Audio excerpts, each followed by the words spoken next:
Of your friends joined and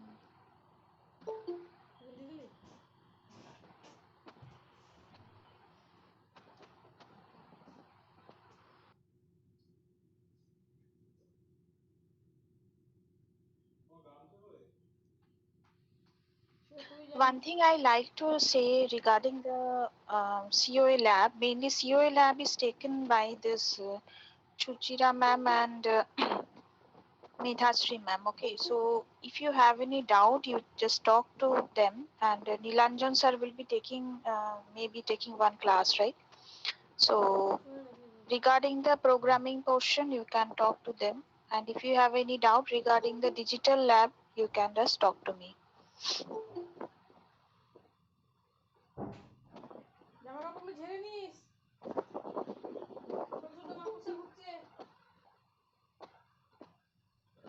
Just wait for 2 minutes. It's already 2:10.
So this week we have only one class, so the speed will be a bit high compared to the previous one. So mainly I will be this is the input output portion I'm going to discuss today, and I hope if you have any doubt, you can just directly ask me. Okay, so don't hesitate to ask me, and I will try to clarify the doubts. Okay.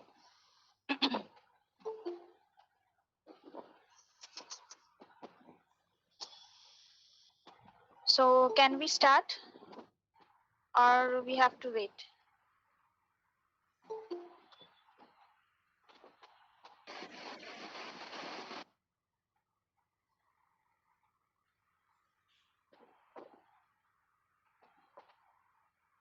And regarding the recording part, I'm just like to say that I cannot record this type of thing. I'm recording all these things, but I'm not uploading. I will be separately recording all these things. So YouTube, I have already sent you one first portion. The remaining portion I will be doing. So I was suffering from high fever from last 2 days, so it was very difficult for me to continue. So still, because the thing is left, that's why I'm just doing.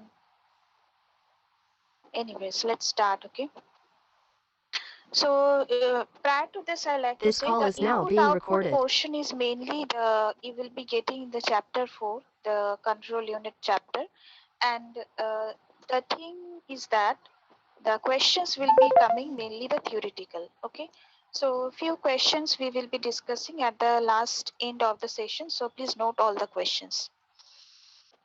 So let's start with this. So input output, all of you know this one. Still a bit of recap. So when you are just going through the data transfer from one part of the computer to some devices that are external, maybe some input you are going to give, whatever the things you are going to do, you require some interface, and that is known as the input output organization. Okay.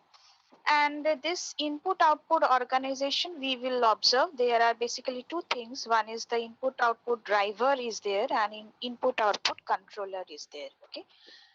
So input output device, all these things are there like keyboard, mouse, monitor, all these things you have used.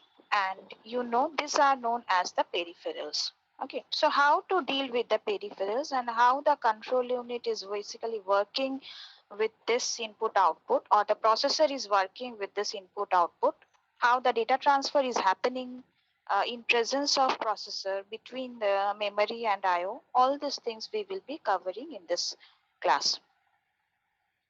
So let us start with this. So this is the diagram. It is not good. I know that one because some hazy portions are there. Maybe I will be sharing all these things in your classroom. You will be able to get that one.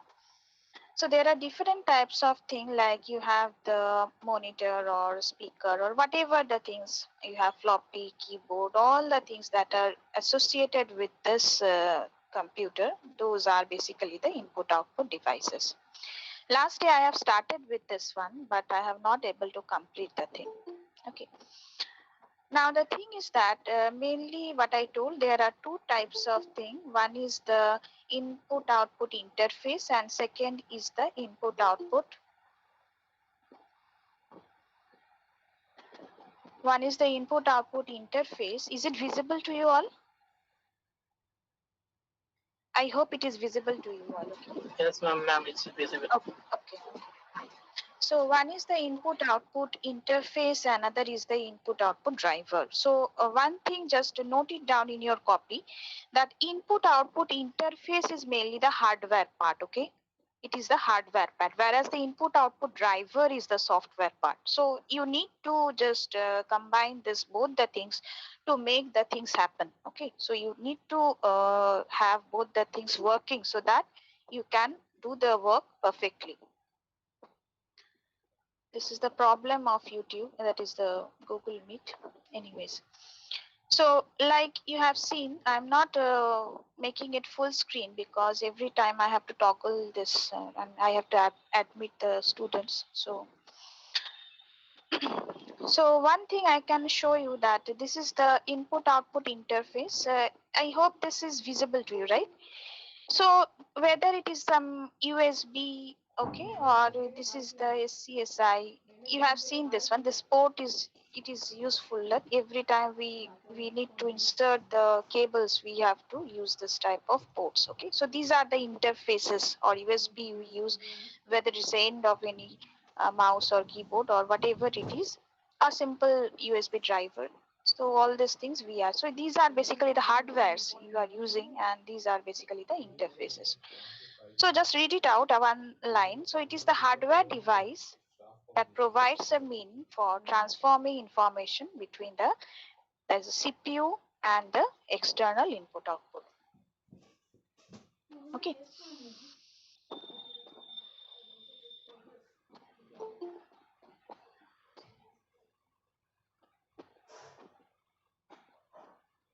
Okay. Now, one thing I like to tell you, that is what is the requirement of this interface. I just remember the thing as a like a story. Okay, you remember the thing like a story because numericals are not at all related with this.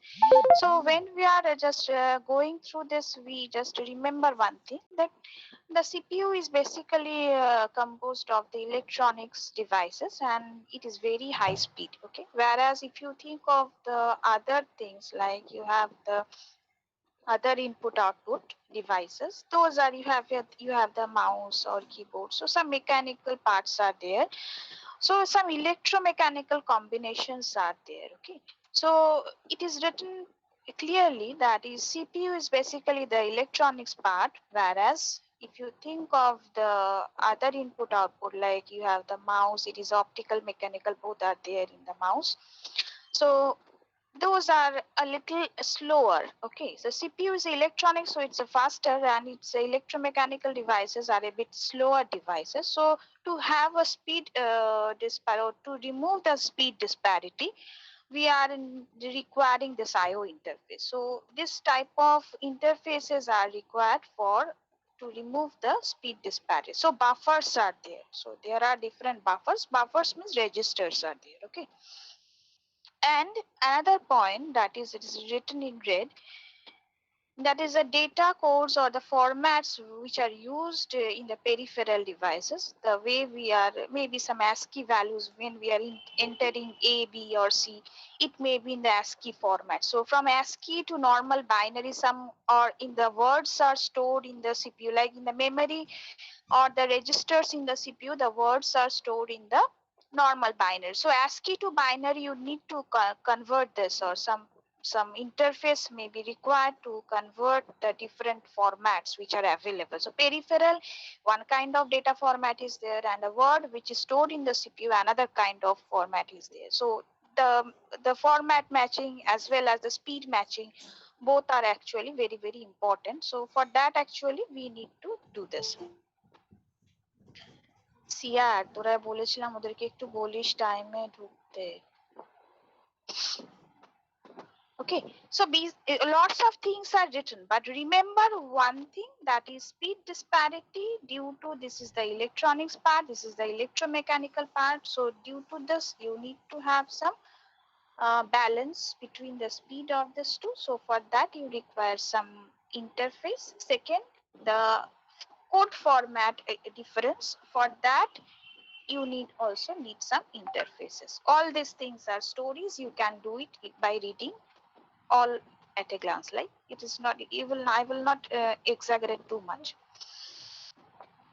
Now, if you see the interface here, you can find what are the things present. You have the processor here, you have the different interfaces present here, okay, and you have this one, like you have the keyboard, printer, and all these things are there. Now, how the working is going to happen, that we will discuss one by one.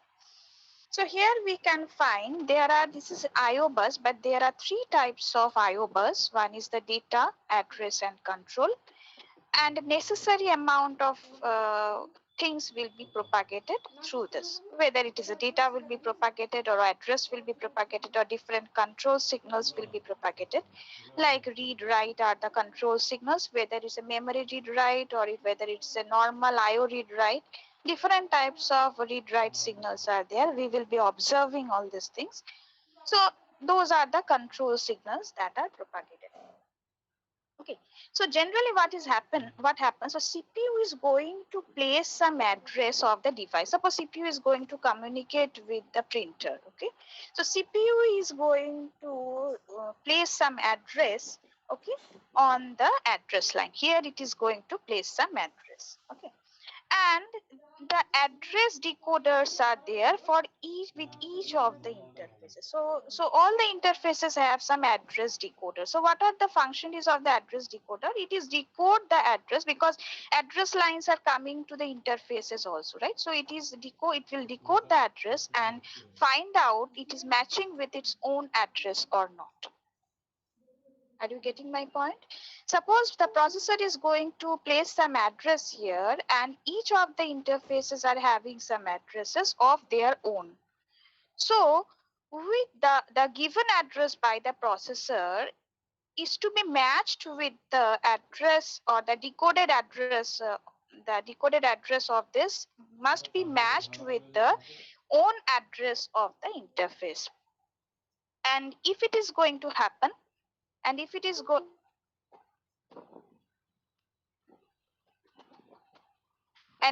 going to happen, so matching whatever they are asking for, that address and its own address is going to match.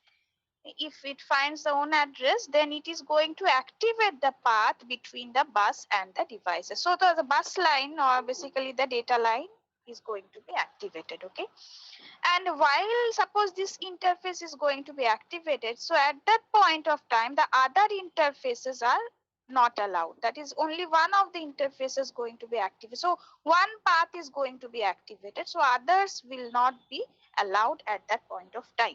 Okay, and correspondingly data to read or data to write, whatever the data they want to read write. Suppose you want to print one document. Okay, so it is going to be some write operation. So data write or data read, whatever is the thing,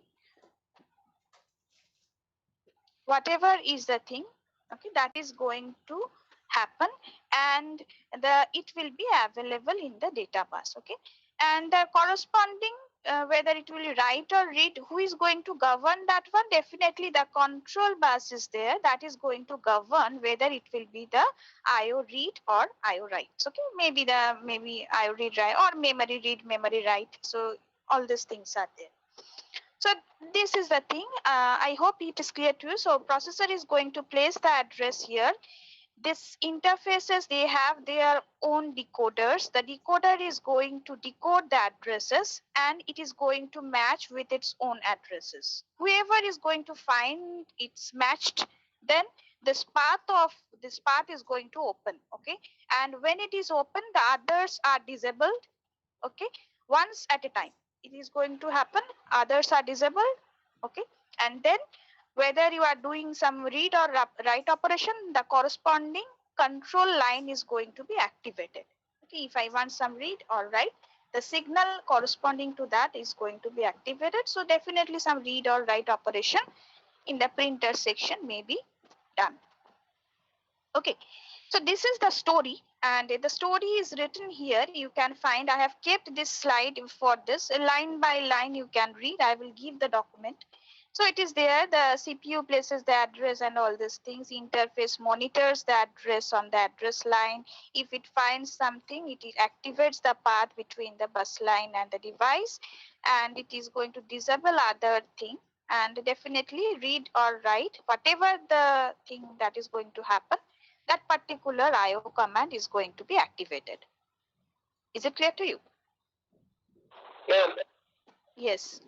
So can we, means as you told that we can access any one device at a time, then when the CPU, means the processor is accessing the printer part, then Yes.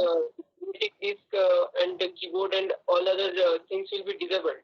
Instead of At particular, while it is printing, you think while it is printing, nowadays it is happening, but you are dealing with the IO interface much time before. Suppose some Premiere or some initial phase of computer, because what you are studying nowadays, this type of operations are not happening. The processor has been enhanced, the different versions have enhanced. So you are studying now 8085, 8086, all these things. Now whatever the IO and the examples we have given, that is of 8085, 8086. Okay, so at that point of time we should have used one. Nowadays it is absolutely wrong. Okay, got my point? So see, if you see the latter part, I will be showing you one thing, that is, if you see the IO control and all these things, some difference between. So we are using this one. So 8085, 8086, all these things are some previous type of mechanisms we have. In previous days, we have used this type of mechanisms. Okay, so you just understand the concept. It don't compare this one with the modern day processors. Okay. It is just an introduction part you can think of. Is it clear to you? Yes, sir. Okay. Now, they have told that different types of not only this type of only 4 IO commands are there. Nowadays, different types of IO commands are there. But for sake of understanding, you understand the 4 things. That is, maybe read write operations, or you can test whether the devices are turned on or off. Okay, that is going to be tested by this test signal. Okay, IO command, and the control operation to enable the devices. It will first test it, then enable it, then it will read or write. So the sequence is like that. It is going to test it, like the printer is on or off. If it is not on, it is going to on it, and then on it means it is going to enable the devices. Okay, it is going to on the printer. Okay, definitely the power should be on. It is not going to on the power. If the power is on, then it is going to enable the printer by using the control operation or control signal. Then it is going to, it is not a read in that case, it is going to write something through the printer. Is it clear to you? So there should be some sequence of operations. One by one, the IO command is going to be executed. First test, then control, then maybe read or write, which is suitable for whichever interfaces you are using. Okay. Now, if you think of the devices, the data are moving from one part to another part, right? Now, how the data are moving? It is of 2 types. And you can think of one is the serial mode of communication, another is the parallel mode of communication. And in different scenario, whether nowadays we are using different types of bus, like it is not only in this concept, the serial and parallel. When you will be studying networking or computer networks, there also you will be using the serial communication and parallel communication. Means serial means one single output line will be there, and you are basically doing what?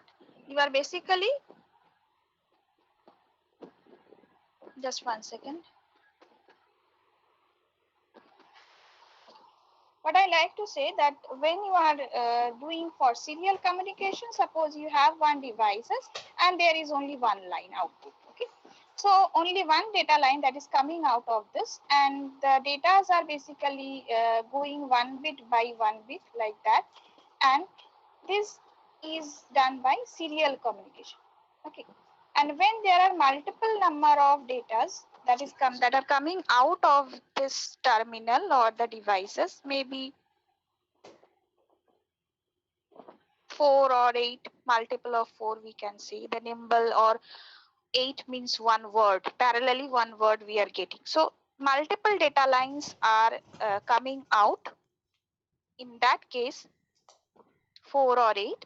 So in that case we can think of the parallel type of interface. Okay, so parallelly 8 data they can transmit.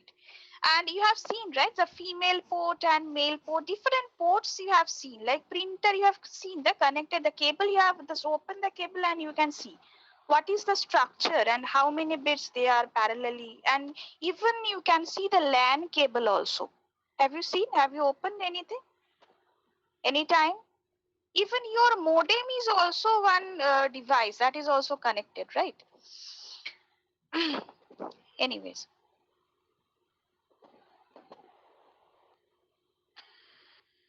so this is all about the hardware part. Now, when we talk about the IO driver, definitely it is the software module that is going to govern all the execution operation. Okay, so definitely there are different types of operation that are generally happen, that are generally used. Like you are doing this all these things, like you are storing something or displaying or printing or reading, those are basically done by this driver that is consisting of the software module. So you need to have a balance between the software and the hardware both to do the perfect operation. Now accessing the device, I will tell this one later, because these are basically the theoretical part, and there are different ways of accessing the devices. Okay, maybe the two separate, so it depends on the type of architecture we are using. Okay, so in previous days we might have used two separate buses, one for memory, other for IO. So until and unless you see the pictorial representation, you cannot understand this part. Okay, so I will come to this section later.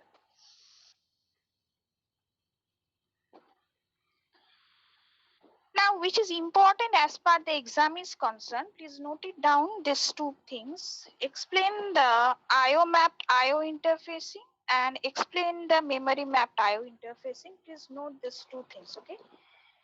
IO mapped IO interfacing and memory mapped IO and differences between these two. Okay. Now, the speed is a bit faster today because you understand one day. If I should have done that. I should have known that Wednesday should have been some holiday. Monday extra class, I should have taken this one. Anyways. So in the IO mapped IO and the memory mapped IO, one important thing you just understand, one basic point, that a portion of memory that is associated separately from the primary memory in this case, and a portion of memory is associated within the primary memory in this case. Okay,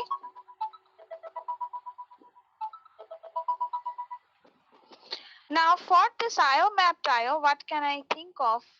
I should come to the figure.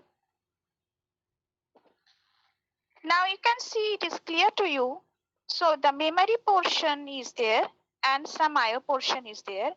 And what is common? The address bus and the data bus, these two are common, okay? But you are using the separate control buses like memory read and for memory write, one set of buses you are using. And for IO read and IO write, one separate buses you are using. Got my point? What is the fundamental difference? Fundamental difference is that the memory, you have some space where you are storing something. Similarly for IO, you need to have some separate space. Some separate addresses are also there. Here we used to find some memory addresses, but here we used to call it as ports. Ports, ports. Okay. And one point I like to say here, few points I'm just explaining this way. So have the common data and address for IO and memory, but separate read write control line. You can find these two lines are common, these two are common, whereas these two and these two are the separating. These are the control line. These are the control line, the read write. These two are separate. Okay. And when what is going to happen, please read this one carefully. So when the CPU decode the instruction, and it is going to happen, right? Whether it's some related to some IO or memory, then he or means the CPU needs to find out. So if it is some IO related operation and CPU is going to understand that one after decoding the instruction. Okay. So if it is some IO related operation, or the data is related to IO, then it is going to place the address on the address line and set which control signals, the read write, IO read write control signal. Definitely it is not going to activate this one, right? It is going to activate. So the depending on the instruction decoding, it is going to find out that which this one or this one you need to activate. So it is the total responsibility of the CPU to activate which IO or memory read write. So if it is related to IO, it is going to activate the IO read write operation, and definitely the corresponding data transfer is going to happen. Okay. And for this case, some separate addresses are there. That is known as what? This is known as port. Whereas in normal memory, we write it as address, right? So address 1, 2, 3, 4 like that. But for IO, we write it 1, 2, 3, 4. These are known as the ports. We do not say that as address. Okay. So that's why I colored it in a separate, it's a port it is known as. Okay. So we have different read write instruction for both the IO and memory.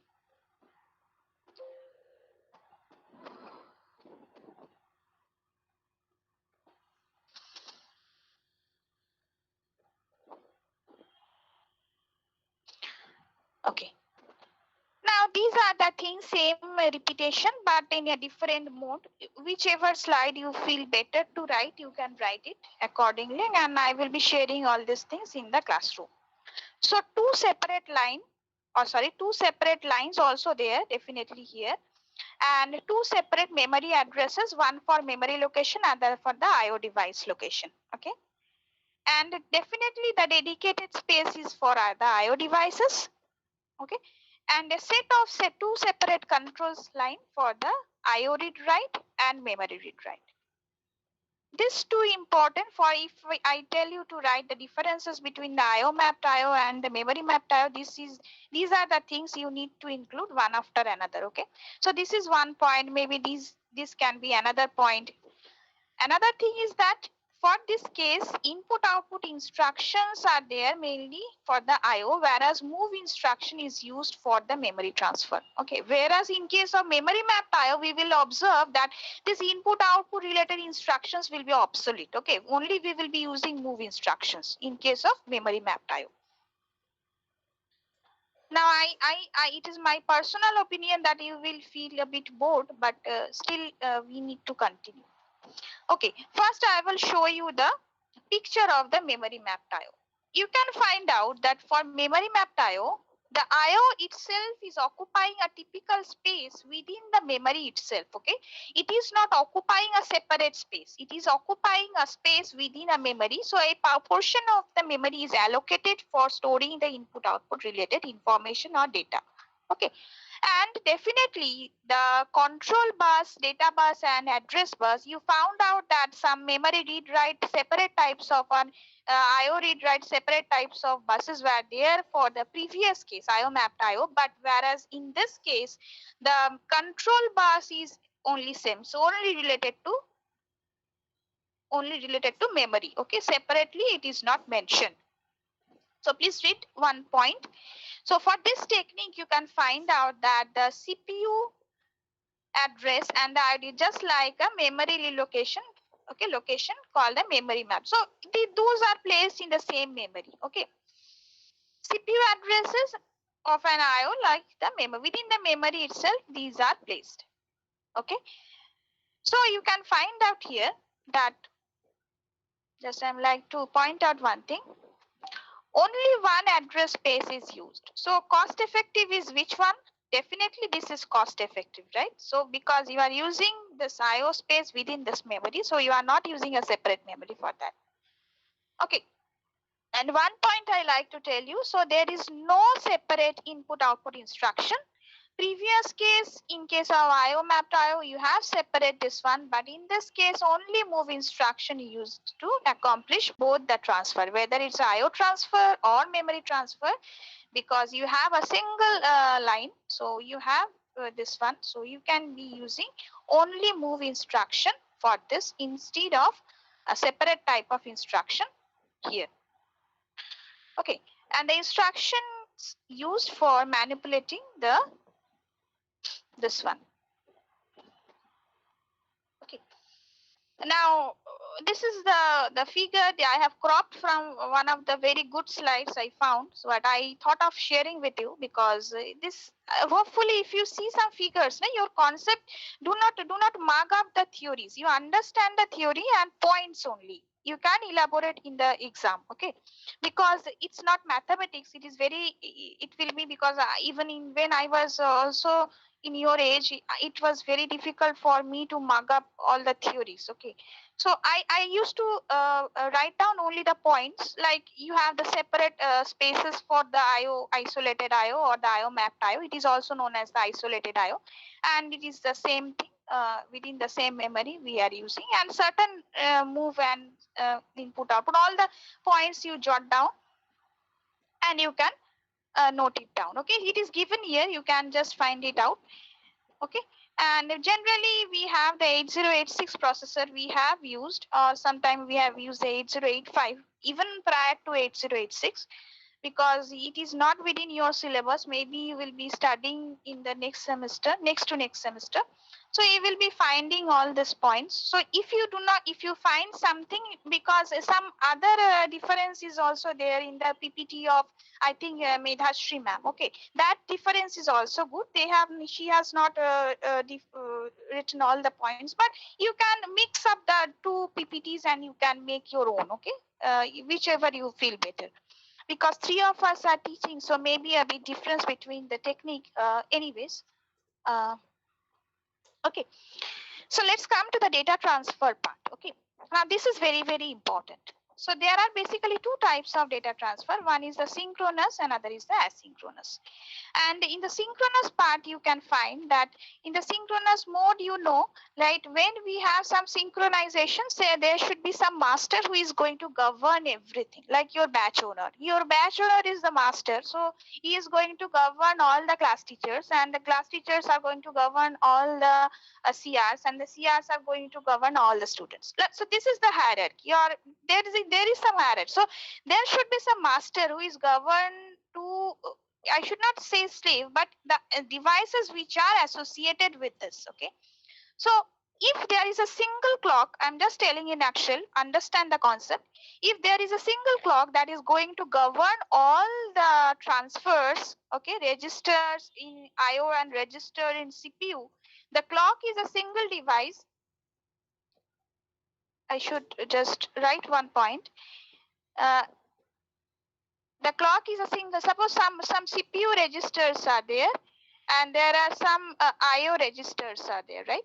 So if you have some clock signal, and you know clock is nothing but the up down, so it is going to be, and you know registers are there. These are all the sequential circuits, and it is going to govern this one and this one also. Even if you have seen the flip flops are going to govern by clock, right? So definitely collection of flip flop is the register. So it is a CPU register and the IO register. If both the things are governed by the same clock, master clock, then it is definitely the synchronous transfer. So if that time period this to this or this to this, okay? So maybe whichever the transfer they want. So this is a master clock, you can say. Okay. Try to visualize the thing. It will be helpful for you. Okay. Otherwise, if you think of some asynchronous counter, they have asynchronous transfer. They have their own clock. Maybe they have their small clock here. They have their own clock here. And these two clocks are not synchronized. Maybe when they are going to transfer something, the other one is not prepared. Okay. So in that case, it is going to govern the asynchronous mode of operation. Okay. Now anyone is writing something? Wait. Okay. Just one thing, I'm sharing the attendance because it's already, but I will take 10 to 15 minutes more, okay? Because this is within your syllabus and I got a little less class, so please bear with me. So just have this too. So just listen the story, okay? So these are all written here. So all the components, if you think of a digital system that are basically consist of different parameters, that is a different devices, okay? And you just note down this line which I pointed out. If the registers in the IO share a same clock with the CPU register, then that transfer is basically the synchronous transfer. And if it is not going to happen like that way, like if the different units are having their own private clocks, the different units their own private, maybe CPU register has their own private clock and the IO register they are having their own private clock. So what I told that independent, the internal timing of each unit means the register component of CPU and IO from each other, then they are having their own private clocks. Then what is going to happen? In that case, the two units said to be asynchronous to each other, and if the data transfer occur between these two, that is known as the asynchronous data transfer. Okay, this is the fundamental difference.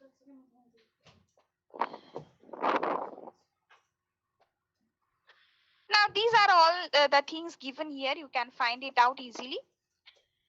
So what is the advantage of the synchronous? The complexity is less. Okay, it is easy to implement, whereas in case of asynchronous the problem is there, that is reliability is less because no acknowledgement. 1 point advantage, less complex. Hello. Yes. Any doubt?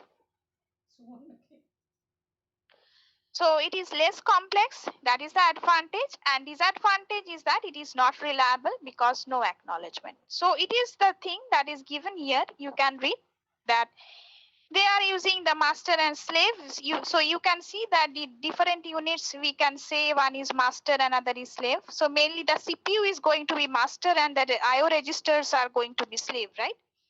So mainly master used to introduce some delay, and slave, basically the IO part is going to receive that one, okay?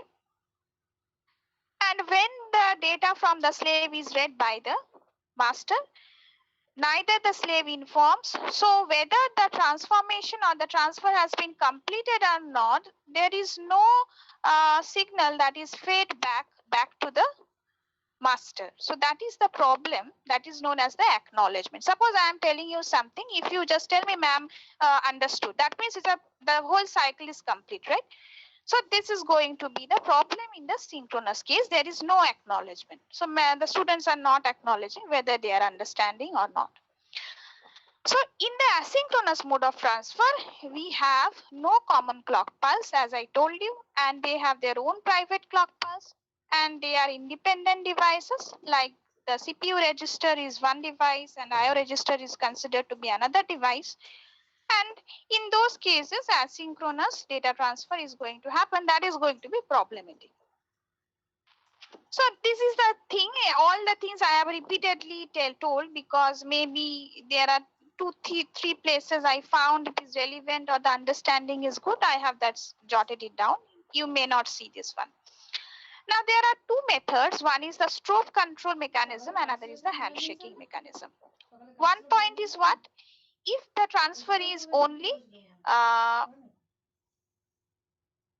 one thing I like to tell you.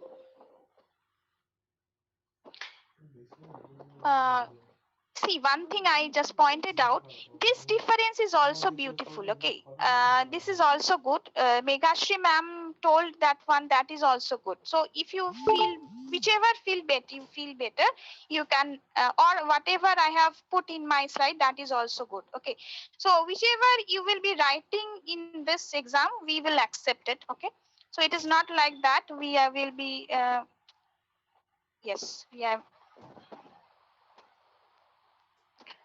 Please check whether it is Oritra. Please check this one. So in case of strobe control mechanism, we can find that it is a one way of transfer. That is, you have a strobe signal and this is going to be activated, and then some data transfer is going to happen from one unit to another unit. Well, whether in case of handshaking, you will find there will be two modes of signal. Maybe one is data valid, another is some request or something like that. I will show you something. And in the way, so handshaking means it is both side. Okay, both sides. So it is, there will be a synchronization when you are using some handshaking mode of operation. Okay, so for strobe control mechanism, it's a prior mechanism. We prefer the handshaking mechanism. We do not prefer the strobe control, and as it is having some drawback, that's why we are coming to the second one. So this strobe control mechanism are having basically two parts. One is basically the source initiated, another is the destination initiated. So if you think of the source initiated part, also one pictorial representation I have given. So this is the diagram of the strobe control mechanism. So you can see in the strobe control mechanism, there are two things. One is the data bus that is given here, and another is the strobe. So these two things are there.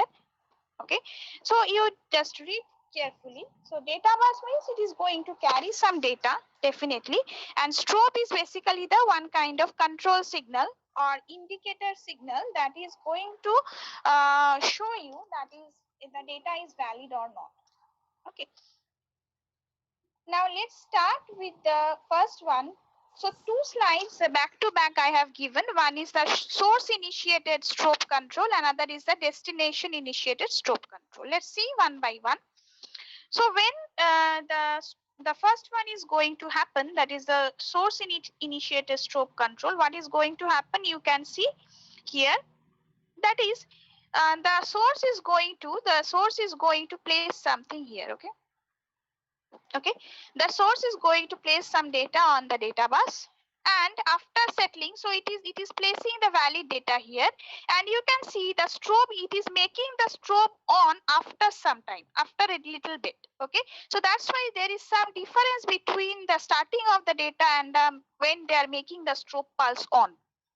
So when the data is there on the data bus and he is making the strobe on, it is going to the destination one.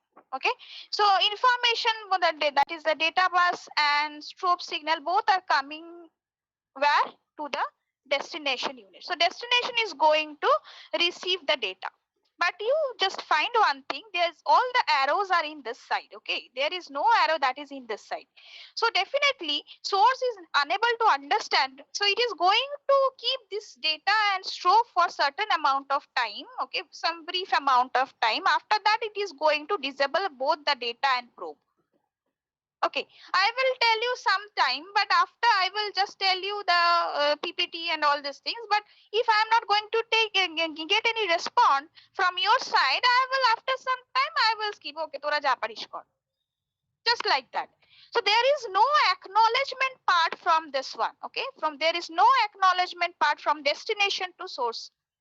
So this is the source initiated, because the source is going to send put the data on the data bus first after a fraction of time. So that's why the next data strobe it is making on after certain amount of time, okay, maybe some nanosecond after, and then it is both the things are on, data is on the data bus and the strobe is on.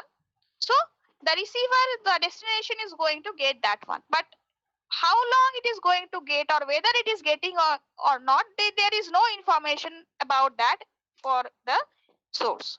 So it is going to keep that one on for a certain amount of time. After that, it is going to disable the probe and remove the data from this after a brief period of time. Okay, so that is the thing. So if I ask you some destination initiated probe control, so definitely the starting or initiation, so student is, you people are asking me, ma'am, I am ready, you please start teaching. Okay, just like that. So so the destination unit is going to activate the strobe. So it is going to activate the strobe and informing the reverse one.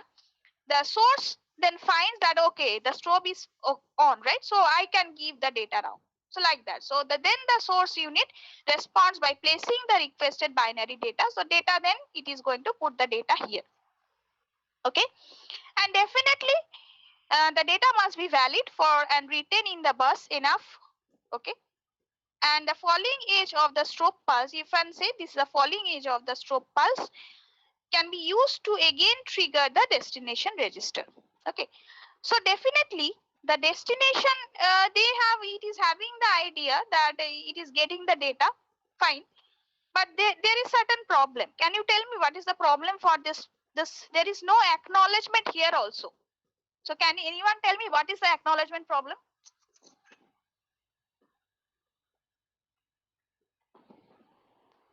So what I told, destination is going to make the strobe first on. It is going to be sent here. So source is finding that, okay, the strobe is on. So now I can put the data. So that means the receiver is in the receiving mode. Then you can put the data. So once it is going to give the data, and it is going to send the data to the receiver. Okay. So it is going to happen for a certain amount of time. After that, it is going to be ended. It's quite natural. Okay, it is not, the acknowledgement part is again not done here. Okay, so the problem is there, source initiated or destination. These 2 points are basically what are the problems, and then we are coming for the handshaking. The need for handshaking means why the source initiated is having some problem, that is the destination is not received or not, that the source does not know for the source initiated part, and for the destination initiated part the same problem lies also. The source, whether they have put the data on the data bus or not, it is not confirmed. So we are going for the handshaking mechanism. So in the handshaking mechanism, we are using another two signal, that is the special two signal. One is a data valid, another is the data accept. Okay. And in the handshaking signal, we are mainly concerned about the synchronization. Previously, there was no synchronization, whether they have sent it, they have received it or not, or the source has put the data on the data bus or not. That type of problem can be eliminated by the handshaking mechanism. Now, in the handshaking mechanism, you can find out what is the thing. I have kept a figure so that it will be easier for you to understand. So what the source is going to do? Source is going to place the data on the bus. So source is going to place the data on the bus. It is going to enable the data valid. So it is going to enable the data valid. Okay. Destination is fine. Destination is going to find that they accept the data from the bus and enable the data accept. You see, there is the third line, it was not there, data accept.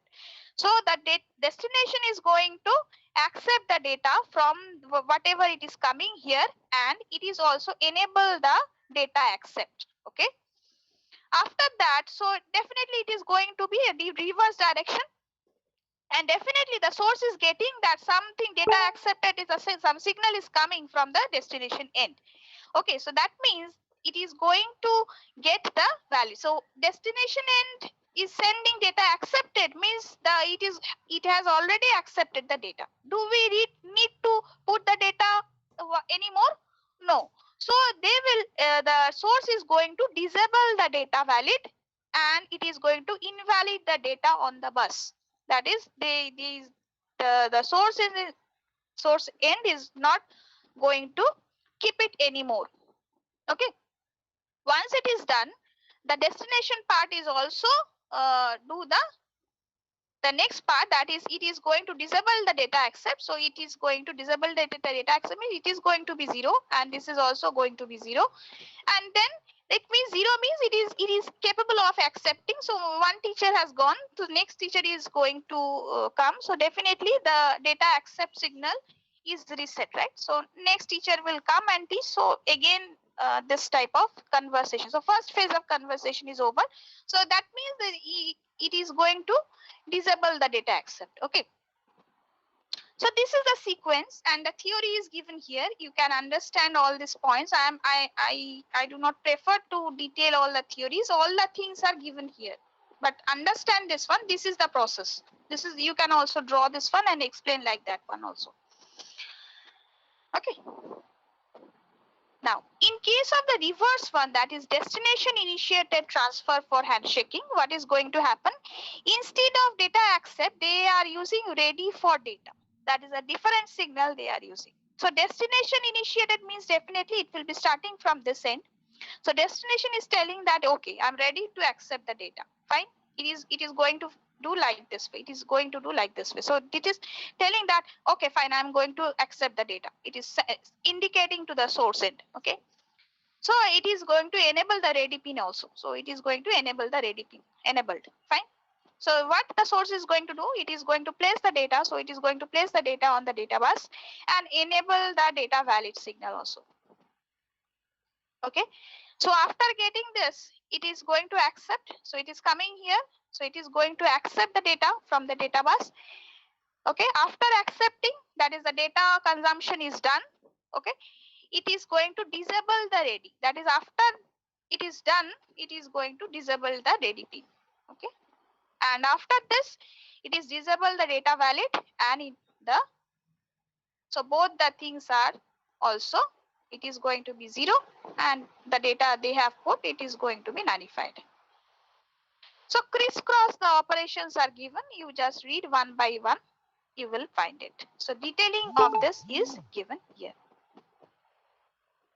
Okay, that means you have the ready and all these things. What are the optionals that are given here? You can find it here. Any doubt? Yes. অবশ্যই আজকেই দেবো, আজকেই দেবো ক্লাসরুমে। হ্যাঁ, বোঝা গেছে না যায়নি? ছবিটা দেখলে আই থিংক ছবিটা দেখে বোঝাটা সহজ, এত পড়ার থেকে ছবিটা মনে রাখবি, it will be better for you, right? আরেকবার সেলফ দেখে নেবো সন্ধ্যাবেলা, তাহলে হয়ে যাবে। ওকে ওকে ওকে। And if my health permits, I will try to, I think by tomorrow my health will be completely fit. So I will be doing that is a YouTube live, and that live is not for you, for my recording purpose, so that you can find the link. I will be sharing the link in your classroom also. You can just, but I'm not going to share this video links because lots of interruptions are there. Is it okay? No, or I have to do something else? No, ma'am, that's okay. That will be helpful. Okay, fine, fine. Okay, so next thing, there are 3 modes of transfer. I know it is pressure for you, but the time is very short. Okay, so let's see. So there are 3 modes of transfer. One is the programmed IO, interrupt IO, and DMA. This is very, very important as far as the main exam as well as for this exam also. This is very, very important, the programmed IO and interrupt. So just listen the story. Okay, listen the story. So when the program IO is going to happen, the programmed IO is basically, suppose the scanning is always done. You just remember one thing, the scanning term you remember. Okay. So what is going to happen? Just read 1 second. The processor keeps on scanning whether the device is ready for the data transfer or not. So every time the processor remains busy for the scanning part. Okay. Okay. Once it is finding that okay, it is now ready, then it will start doing the transferring operations. Okay. So when it is ready, it will do transferring. So for the scanning, this is problematic. The problem of this programmed IO is basically the scanning part. Every time the processor needs to scan, okay, whether the device is ready for the data transfer or not. Advantage, that is the data rate is high, okay. Okay, but the drawback is that it cannot get involved in any other activity. Who is not getting involved in any other activity? The processor, because it is already occupied for scanning the IO. Okay, so that is the problem. So if I always see ke kon ছেলেটা টুকছে কোন ছেলেটা টুকছে কোন ছেলেটা টুকছে এইভাবে করলে তো আমার মুখে মুশকিল। আর কে বুঝছে না কে বুঝছে না কে বুঝছে না, আমি যদি এখানে 50 জন আছে সবাইকে যদি I ask every 50 of you কে বুঝছে না কে বুঝছে না কে বুঝছে না কে, so that is problematic from my end. I cannot proceed my teaching, right? So if somebody asks me, so what is the secondary option? Secondary option is that they will put some interrupt. Suppose XYZ. Suppose Mr. Banerjee is telling, ma'am, I am not, or suppose Shoham is telling, ma'am, I am, or suppose Nazin is telling, ma'am, I am not. So she is interacting or he is interacting. Then, ma'am, I am not understanding. Please repeat. So the second option is that if some interruption comes, then I am going to just do for the data transfer. So the processor will do the normal operation, right? Once some interruption is going to occur, then it is going to do for the IO data transfer. Is it clear to you? So it is not scanning every time. It is not at all scanning every time. Once the interruption is going to happen, then it is going to transfer the data. Please read once. So interruption driven IO, whenever the data is ready, it raises the interrupt to processor. It is raises one interrupt. So IO is going to raise one interrupt. So ma'am, I need to transfer. Okay. So like that. Okay. So it is in this case, you can see the processor is not fully involved, but it is not also so much effective also. Right. So what is the third option we will go for? We will go for the DMA, that is a direct memory access. What is the advantage? The main advantage is the rate is faster. I have kept one short question there in the MCQ. The rate of the DMA is faster. That is why it is effective and efficient both the ways. Okay. Now, three types of things are there: burst mode, cycle stealing, and this transparent mode of operation. Maybe some questions are not there from DMA, so we can teach this one later. This is a confidential, okay? So don't tell in other sections. Okay, so this part maybe I have skipped though. So this is for your understanding, and this is actually the diagram for the DMA. Now, what is the story? I am just telling you. It is already written here. I will not take too much of time, so your class will be starting. So see the story of the DMA. So device, whenever an IO device wants to transfer the data to or from the memory, it sends the DMA request. Okay. Who is going to do the DMA request? This is the first operation, number one. IO wants to send something. It is going to send DMA request. This is the one is first, number one is DRQ request is sent to the DMA controller. Okay. The DMA controller accepts this DRQ, and what it is going to do? It is going to accept it, and it is going to send one signal to the CPU. Okay.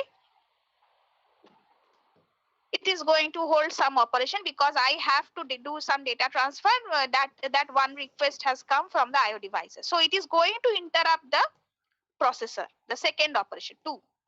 Now the processor will terminate its operation and it is going to acknowledge the hold. HLD is the hold, and HLDA is the hold acknowledgement. Okay, this A stands for the acknowledge. So whatever it is giving this arrow, it is going to acknowledge this. The processor is going to, so this is a third step that is going to happen.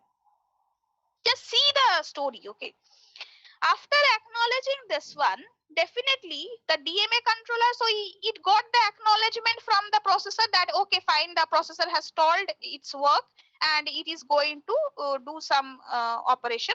So what it is going to do, so DMA controller will send something to IO, right? So it will de-acknowledgement. So it is the DMA controller, then it is going to acknowledge the IO that okay, wait, I have told processor the next operation is going to be done. So whatever is your request, that is going to be solved. Okay. Now what is going to happen next? So when this is done, so there is no control of processor. So direct memory access. From the name itself, you can understand this path is going to be activated. Okay. That is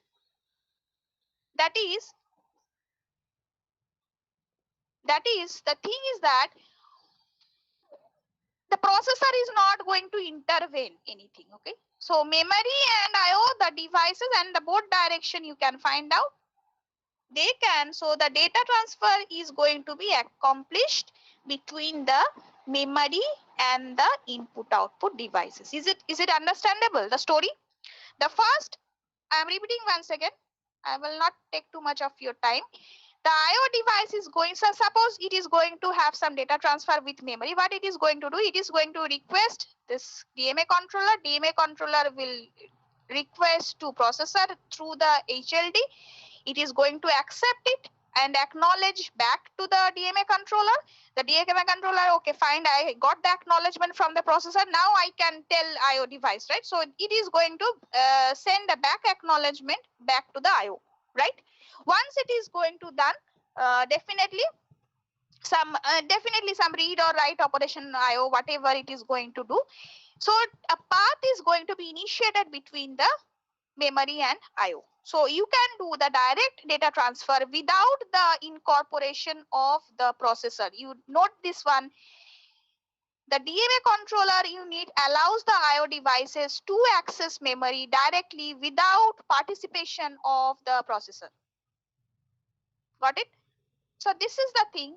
So all the things are written here. You will just study one by one. Whatever the story I have told you, you may find all these things here. Okay. And these are the certain signals that are actually sent. Okay. So this is the story. I will not take too much of your time. It's already 3:12. So I will be sharing this PPT to you, all the classrooms, so that you can understand this one. Okay, at least you understand this diagram and this one. That is important if some question comes. Okay, and you have all the reference books and all the PPTs, I hope. So thank you all, and best wishes for your lab exam and theory exam, midterm one. So I'm stop sharing. Okay, and if you have any query, my number is there. Hopefully I will be fit by tomorrow, and I will be giving all the queries, answers of all the queries. Okay, so thank you all.